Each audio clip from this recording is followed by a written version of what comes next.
السلام علیکم ورحمۃ اللہ وبرکاتہ۔ امید ہے کہ آپ حضرات خیریت سے ہوں گے۔ میں آج آپ کے سامنے بہت ہی بہترین وظیفہ شیئر کرنے والا ہوں، جو کہ مفتی تقی عثمانی مدد ذلہ کے دادا کا بتایا ہوا وظیفہ ہے۔ یہ وظیفہ مجھے کسی ساتھی نے مجھے سینڈ کیا تھا، بھیجا تھا۔ معاف کرنا، آپ کو صاف نظر نہیں آ رہا ہوگا، لیکن یہاں پہ جو لکھا ہوا ہے، جو انہوں نے لکھے ہیں، میں آپ کو پڑھ کر سناتا ہوں۔ فرماتے ہیں کہ مفتی تقی عثمانی مدد ذلہ کے دادا استاذ وہ فرمایا کرتے تھے کہ حفاظت کا ایک عمل ایسا ہے کہ کچھ خاص لوگوں کو ہی بتایا کرتا ہوں، لیکن اب چونکہ عمر کا آخری حصہ ہے، اس لیے دل چاہتا ہے کہ ہر مسلمان تک یہ بات پہنچ جائے۔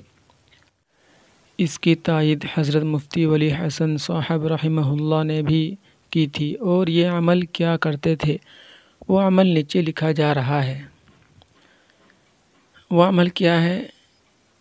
اعوذ باللہ من الشیطان الرجیم 3 مرتبہ، بسم اللہ الرحمن الرحیم 3 مرتبہ، اعوذ بکلمات اللہ التامۃ من شر ما خلق 3 مرتبہ، پھر بسم اللہ پڑھ کر 3 مرتبہ سورہ اخلاص یعنی قل هو اللہ احد، اس کے بعد پھر بسم اللہ پڑھ کر 3 مرتبہ سورہ فلق یعنی قل اعوذ برب الفلق، پھر بسم اللہ پڑھ کر 3 مرتبہ سورہ ناس یعنی قل اعوذ برب الناس، اس کے بعد فاللہ خیر حافظا وهو ارحم الراحمین 3 مرتبہ، اور پھر وَأَنَّ اللَّهَ قَدْ أَحَاطَ بِكُلِّ شَيْءٍ عِلْمًا یہ بھی 3 مرتبہ۔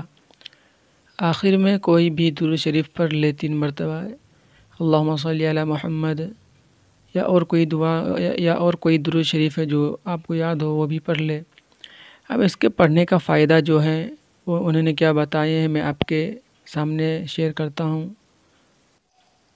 درود شریف 3 مرتبہ پڑھنے کے بعد پورے جسم پر دم کر لے، یعنی پورے بدن پر دم کر لے، اپنے اہل و عیال اور بچوں کا بھی حصار کر لے، یعنی اپنے ہاتھوں پر دم کر کے اپنے بچوں اور جو گھر والے ہیں ان پر بھی دم کر دے۔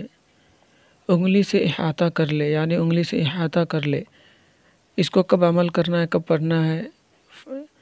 فجر کی نماز کے بعد، یعنی نماز فجر کے بعد اور نماز مغرب کے بعد اور مغرب کی نماز کے بعد اس عمل کو کرنا ہے، تو انشاءاللہ بے شمار فوائد اور برکات کھلی آنکھوں سے نظر آئے گی، اور شیطانی قوتوں اور بد اثرات سے حفاظت ہوگی۔ اس کے بعد فرماتے ہیں کہ ان اذکار کا خوب اہتمام کرتے رہیں، یعنی جو اوپر بتائے، جو ابھی میں آپ کے سامنے پڑھ کر سنایا، ان کو بہت زیادہ عمل کرنا چاہیے، بہت ہی فائدہ ہوتا ہے اس کو عمل کرنے سے۔